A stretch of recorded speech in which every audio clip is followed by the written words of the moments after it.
বাপি, তোমার কাছ থেকে কিন্তু আমি 125 টাকা পাই। সেই দিন নিয়েছিলে আমার থেকে, মনে আছে? মনা, এখন দে, আমি দিয়ে দিচ্ছি তোকে। কবে কবে? এক সপ্তাহ হয়ে গেল। কবে কবে ভুলে গেছো? কত কত পাবি? 125 টাকা পাই।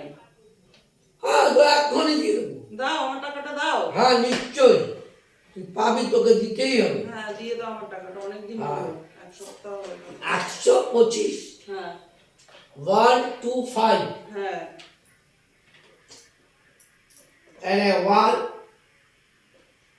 and a 2 and a 5. আরে, এটা কি হলো? আরে এই তো 125, 125 টাকা দিয়ে দিলাম। আমি তোমার কাছে 125 টাকা পাই। আমি তো তাই দিলাম 125, 125 না। হ্যাঁ হ্যাঁ, এটাই হবে, এটাই 5। এই মানুষকে বিশ্বাস করে আমি টাকা দিয়েছিলাম।